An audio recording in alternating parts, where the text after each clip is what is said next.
성경에서 등장하는 여인들 중에 가장 유명한 인물은 마리아입니다. 예수님의 육신의 어머니인 마리아를 포함해서 총 6명의 마리아가 성경에 등장합니다. 그래서 때론 성경에 등장하는 마리아가 도대체 어떤 마리아인지 가끔은 헷갈릴 때도 있습니다. 이 6명의 마리아에 대해서 간단히 정리를 하고 넘어가겠습니다. 첫 번째로는 예수님을 낳은 마리아가 있습니다.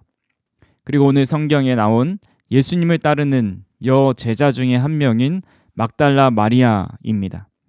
또한 예수님 발치에 앉아서 예수님의 말씀을 듣고 있는 마르다의 동생 마리아가 있습니다.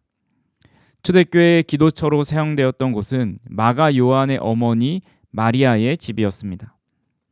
또한 작은 야고보로 불리는 사도의 어머니의 이름도 마리아였는데 예수님께서 십자가 지시는 장면을 지켜보았던 그런 여인 중에 한 명입니다. 마지막으로 사도 바울이 로마서 16장에 딱 한 번 언급한 초대교회의 일꾼 마리아가 있습니다. 성경에 마리아라는 이름을 가진 인물들은 하나같이 예수님을 사랑했고 또 복음을 위해서 힘썼던 사람들이었습니다. 오늘 막달라 마리아를 통해서 우리 또한 주님을 사랑하고 복음을 위해 힘쓰는 자들이 되기를 간절히 소망합니다. 먼저 막달라 마리아가 어떤 사람이었는지 누가복음 8장 2절에 이렇게 말씀하고 있습니다. 또한 악기를 쫓아내심과 병고침을 받은 어떤 여자들 곧 7 귀신이 나간 자 막달라인이라 하는 마리아와 마리아는 막달라 사람이었습니다.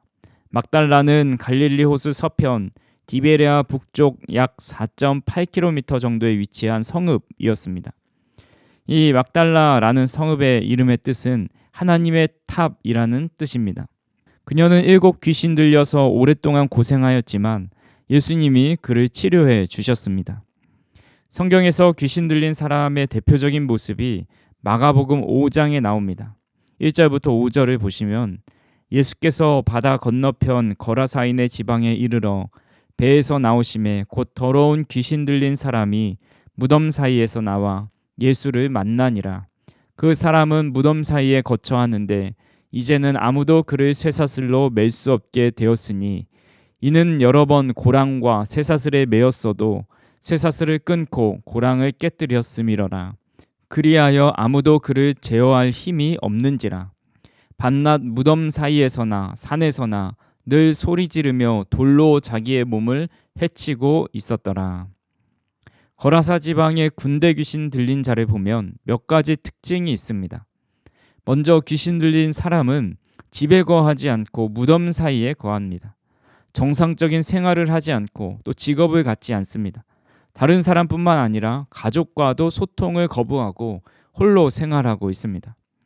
두 번째로 아무도 그를 제어할 수 없다라는 겁니다.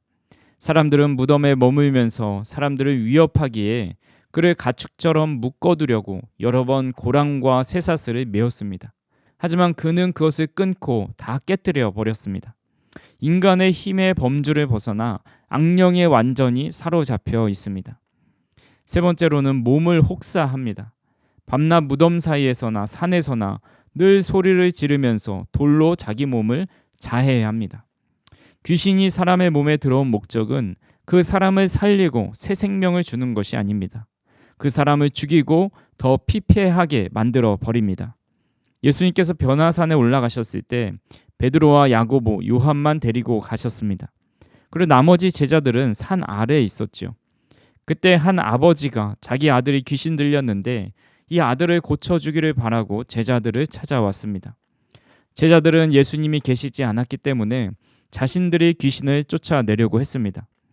전에 전도여행을 다니면서 귀신을 내쫓았던 경험이 있었기 때문입니다. 하지만 제자들은 귀신을 쫓아내지 못했습니다. 그러다가 예수님이 내려오셔서 이 일이 어떤 일인지 물으시고 그 아버지는 그 아들이 어떤 상태였는지를 이렇게 말을 합니다. 마가복음 9장 22절에 귀신이 그를 죽이려고 불과 물에 자주 던졌나이다. 그러나 무엇을 하실 수 있거든 우리를 불쌍히 여기사 도와 주옵소서. 귀신이 사람에게 들어가서 경련을 일으키기도 하고 그를 죽이기 위해 불과 물에 들어가게 합니다. 이렇게 귀신에게 사로잡혀 있는 사람은 살아도 사는 것이 아닌 실상은 죽어 있는 사람의 삶이라 할 수 있습니다.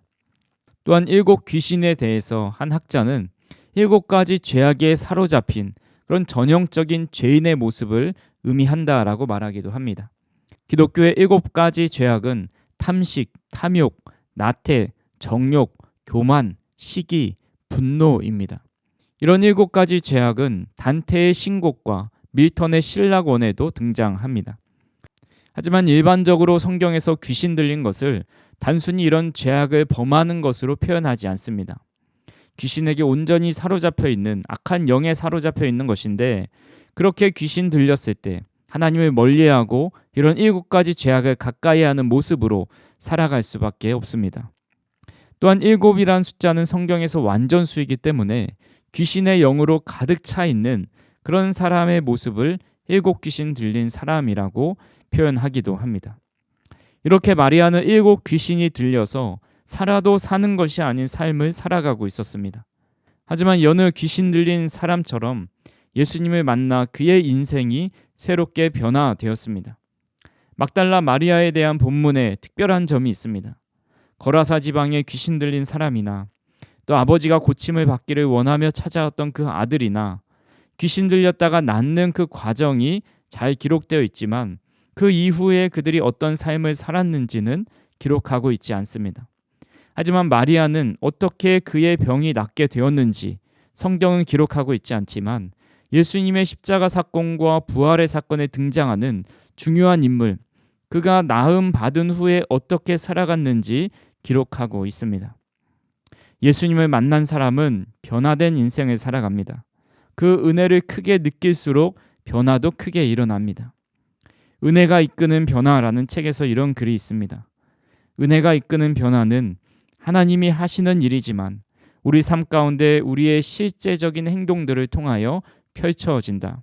우리가 건강한 자긍심과 긍정적인 태도를 가지고 미래의 큰 꿈과 비전을 세우고 이를 위한 구체적인 목표들을 실제적으로 하나씩 이루어가는 행동들은 결코 은혜와 믿음에 반하는 것이 아니다. 은혜와 믿음에 반하는 행동은 실제적이고 구체적인 행동이 아니라 자신의 능력과 의와 지혜를 의지하는 것이다. 우리 자신의 의와 지혜를 의지하지 않고 하나님의 은혜를 의지해야 한다. 그리고 은혜가 이끄는 변화에서 우리가 해야 할 구체적인 계획과 실제적인 행동들이 필요하다. 우리는 은혜에 대한 믿음 위에서 전략적이고 구체적이고 실행적인 차원의 행동들을 하고 그 행동들을 통하여 은혜가 이끄는 변화가 현실화된다. 이런 글이 있습니다. 하나님의 은혜를 받는 순간 사람은 자신의 힘과 지혜를 의지하지 않고 하나님의 능력을 의지합니다. 그리고 자신의 기쁨을 위해 살아가지 않고 하나님의 기쁨을 위해 살아갑니다. 그렇게 변화된 성경 인물 중에 한 명이 막달라 마리아입니다. 구체적으로 그가 어떤 변화된 삶을 살아갔는지 오늘 말씀을 통해서 3가지를 알아보겠습니다. 첫 번째로 마리아는 지속적으로 예수님을 섬겼습니다. 누가복음 8장 3절 말씀입니다. 헤롯의 청지기 구사의 아내 요한나와 수산나와 다른 여러 여자가 함께하여 자기들의 소유로 그들을 섬기더라. 누가복음 8장 2절에서 막달라 마리아에 대해 소개하면서 그녀와 함께 요한나와 수산나와 다른 여러 여자와 함께 자신들의 소유로 예수님과 제자들을 섬겼다라고 기록하고 있습니다.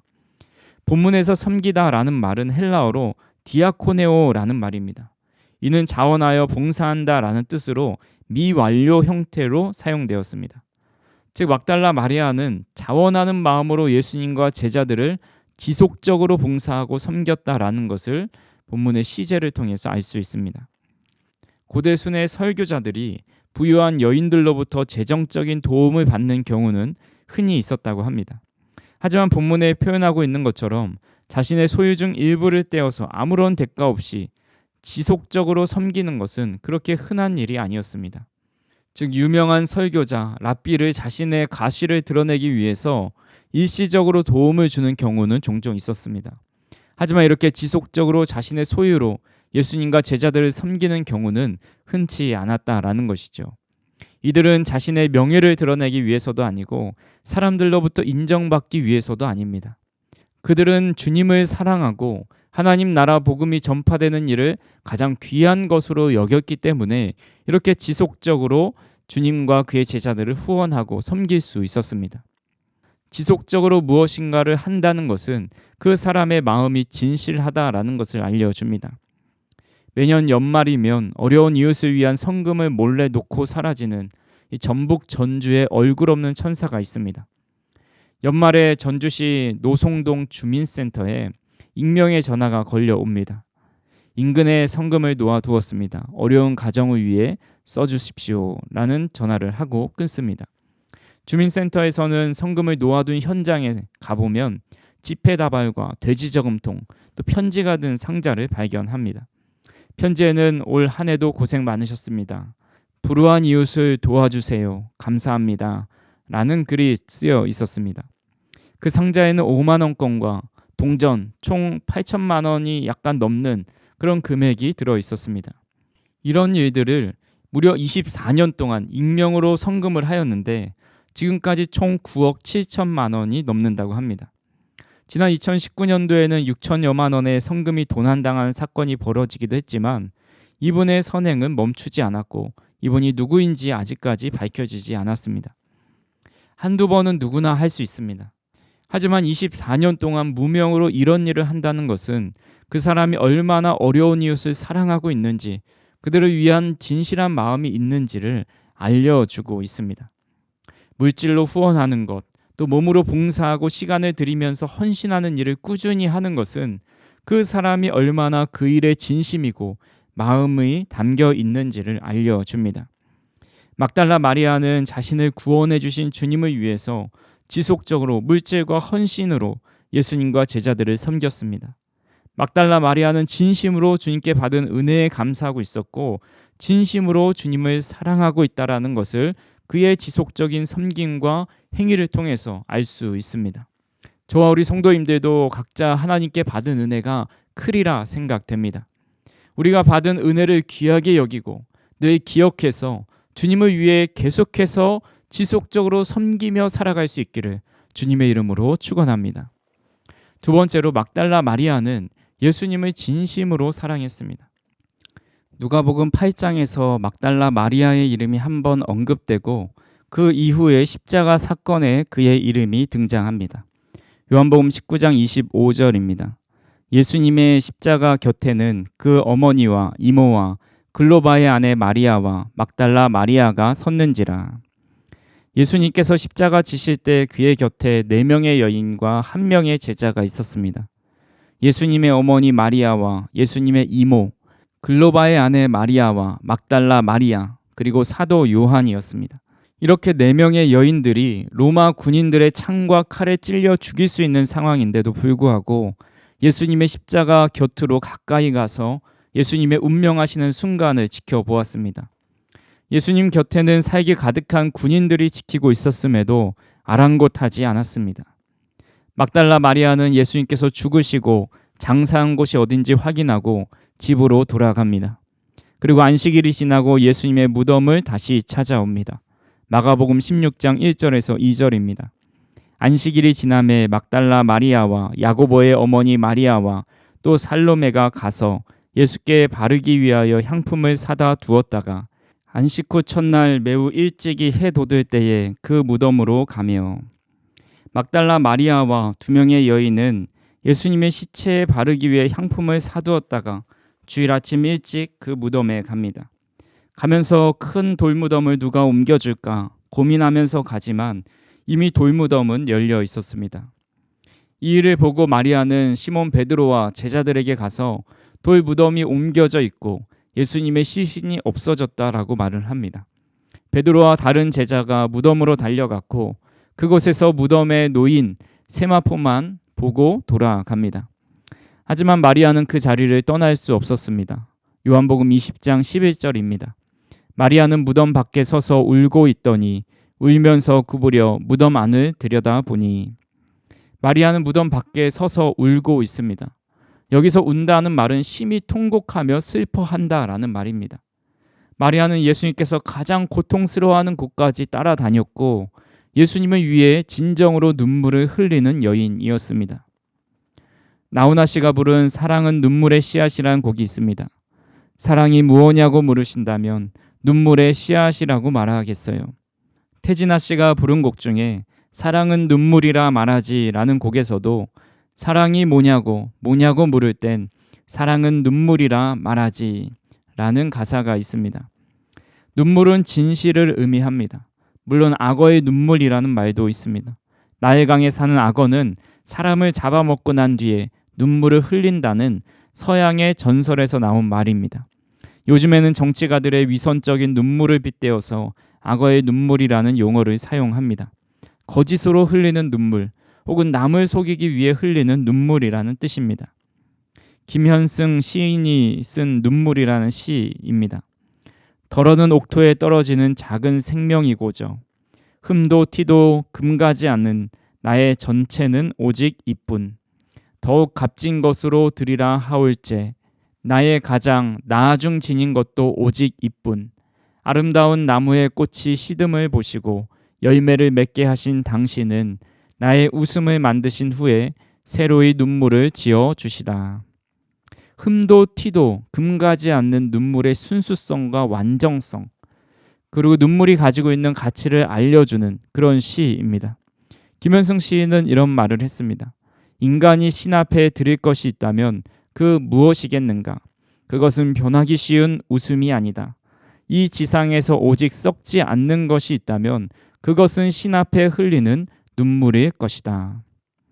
웃음은 변하기 쉽지만 하나님 앞에 흘리는 눈물은 옥토에 떨어지는 작은 생명이 되어서 썩지 않고 열매를 맺게 합니다.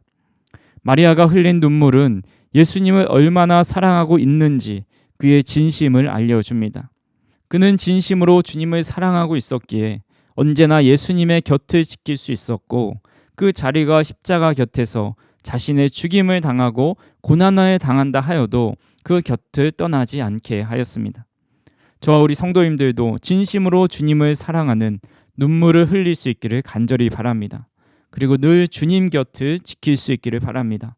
그 자리가 살기 등등한 군병들이 지키고 서 있는 십자가 곁이든지 예수님의 흔적만 남은 빈 자리이든지 예수님의 곁이라면 그 자리를 떠나지 않을 수 있기를 주님의 이름으로 축원합니다. 마지막으로 마리아는 예수님을 가장 먼저 본 영광스러운 증인이 되었습니다. 울고 있는 마리아에게 주님이 찾아오십니다. 요한복음 20장 15절에서 16절입니다. 예수께서 이르시되 여자여 어찌하여 울며 누구를 찾느냐 하시니 마리아는 그가 동산지기인 줄 알고 이르되 주여 당신이 옮겼거든 어디 두었는지 내게 이르소서 그리하면 내가 가져가리이다. 예수께서 마리아야 하시거늘 마리아가 돌이켜 히브리 말로 라보니 하니 이는 선생님이라는 말이라. 마리아는 처음에 예수님을 알아보지 못하다가 예수님께서 마리아야 라고 부르시는 그 음성에 그분이 동산지기가 아니라 예수님임을 알아봅니다. 마가복음에서는 예수님께서 부활하시고 처음 자신을 보인 사람이 마리아다라고 말씀하고 있습니다. 마가복음 16장 9절 말씀입니다. 예수께서 안식 후 첫날 이른 아침에 살아나신 후 전에 7 귀신을 쫓아내어 주신 막달라 마리아에게 먼저 보이시니 막달라 마리아가 예수님을 사랑하는 것 이상으로 예수님도 막달라 마리아를 사랑하고 계셨고 그의 사랑을 알고 계셨습니다. 그렇기 때문에 다른 제자가 아닌 막달라 마리아에게 처음으로 나타나셨습니다. 또한 예수님은 마리아의 이름을 불러주셨습니다. 마리아의 이름을 불러주신다는 것은 인간적인 친밀감을 넘어서 영적으로 참 목자가 되어준다는 의미도 담겨져 있습니다. 요한복음 10장 27절 말씀입니다. 내 양은 내 음성을 들으며 나는 그것을 알며 그들은 나를 따르느니라. 예수님은 양들의 목자의 음성을 듣고 목자는 양들을 안다라고 말씀하십니다. 마리아는 예수님의 양이고 예수님은 마리아의 목자이십니다. 마리아의 이름을 예수님께서 부르실 때 마리아는 그 목자의 음성을 알아듣는 그 모습을 본문을 통해서 보여주고 있습니다. 마리아는 예수님의 특별한 사랑을 받은 후에 어떻게 하였습니까? 요한복음 20장 18절 말씀에 막달라 마리아가 가서 제자들에게 내가 주를 보았다 하고 또 주께서 자기에게 이렇게 말씀하셨다 이르니라. 마리아는 제자들에게 달려가 내가 주를 보았다라고 말합니다. 본문에 나온 이르니라라는 말은 헬라어로 앙겔루사입니다. 이는 앙겔로스라는 단어에서 파생되었는데 앙겔로스는 천사라는 뜻입니다. 혹은 전달자, 사자가 되어 기쁜 소식을 전한다라는 의미를 가지고 있습니다. 그래서 요한복음 20장 12절에 나오는 천사도 앙겔로스라는 단어로 사용되었습니다. 과거 천사는 예수님이 이 땅에 오심을 전하는 역할을 하였습니다. 예수님의 수태고지를 하였고 예수님의 부활을 알리는 일을 하였습니다. 하지만 이제 주님의 사랑을 받은 자들이 과거 천사들이 전한 기쁜 소식을 전해야 할 사명이 주어졌습니다. 막달라 마리아는 예수님의 특별한 사랑을 받고 예수님을 전하는 자, 앙겔로스가 되어서 복음의 기쁜 소식을 전달하고 있습니다. 성경은 이 단어를 통해서 마리아가 부활한 예수님을 최초로 만났을 뿐만 아니라 주님이 부활하셨다라는 소식을 최초로 전하는 증인으로 보냄받았고 그 사명을 온전히 감당하였다라는 사실을 앙겔루사라는 단어에 담아서 표현하고 있습니다. 막달라 마리아가 주님의 특별한 사랑을 받고 예수님의 부활 소식을 전한 것처럼 오늘 우리들도 주님의 특별한 사랑을 받았다면 기쁨의 소식을 전하며 살아갈 수밖에 없습니다. 예수님께서 공생애를 시작하신 지 얼마 되지 않았을 때 한 나병 환자를 고치셨습니다. 그를 불쌍히 여기시면서 그를 깨끗하게 해주셨고 그에게 엄히 경고하시면서 아무에게도 아무 말도 하지 말고 내 몸을 제사장에게 보여서 내 병이 나은 것만 입증하라 라고 말씀하셨습니다. 하지만 그는 그럴 수 없었습니다. 마가복음 1장 45절입니다. 그러나 그 사람이 나가서 이 일을 많이 전파하여 널리 퍼지게 하니 그러므로 예수께서 다시는 드러나게 동네에 들어가지 못하시고 오직 바깥 한적한 곳에 계셨으나 사방에서 사람들이 그에게로 나아오더라. 예수님이 엄히 경고하셨음에도 그는 자신이 낫게 하신 예수님을 널리 전파하였습니다. 그가 고침받은 은혜를 도저히 감출 수 없었던 겁니다. 오늘 저와 우리 성도님도 하나님의 놀라운 은혜를 입었습니다. 그로 인해서 우리의 삶에 복음을 감추지 못할 정도로 큰 기쁨과 감격 속에 살아갈 수 있기를 간절히 소망합니다. 무슨 일을 하든지 그 기쁜 소식을 어떤 형태로든지 전하며 살아갈 수 있기를 주님의 이름으로 축원합니다. 오늘 막달라 마리아의 삶을 살펴보았습니다. 많은 사람들이 나도 막달라 마리아처럼 죽을 위기에 있다가 주님이 고쳐주시면 저렇게 살아갈 수 있다라고 말을 하기도 합니다. 하지만 아무리 죽을 병에서 낫는다 하여도 모두가 일관되게 주님을 위해 살지는 않습니다. 잠깐은 주님의 은혜를 기억하지만 그 은혜를 금세 까먹는 사람들이 더 많이 있습니다. 주님께서는 우리 안에 일곱 귀신과 같은 악한 영을 내어 쫓아주시고 성령님을 내주하게 하셨습니다. 그렇게 어떤 큰 질병이 낫지 않는다 할지라도 우리가 주님의 자녀가 되고 성령의 사람이 된 것보다 큰 은혜는 없습니다. 우리를 죄의 자녀, 진노의 자녀에서 하나님의 자녀로 삼아주신 그 크신 은혜와 사랑을 늘 마음에 기억할 수 있기를 간절히 소망합니다. 그런 마음만 있다면 우리는 늘 주님을 섬길 수 있고 진정으로 주님을 위해 눈물을 흘릴 수 있고 우리에게 주신 은혜를 전하는 복음의 사자가 될 수 있습니다. 오늘도 주님의 음성을 들으면서 주님께서 이끄시는 대로 이끌림 받는 주님의 어린 양으로 살아가는 저와 우리 성도님들이 되기를 주님의 이름으로 축원합니다. 기도하시겠습니다.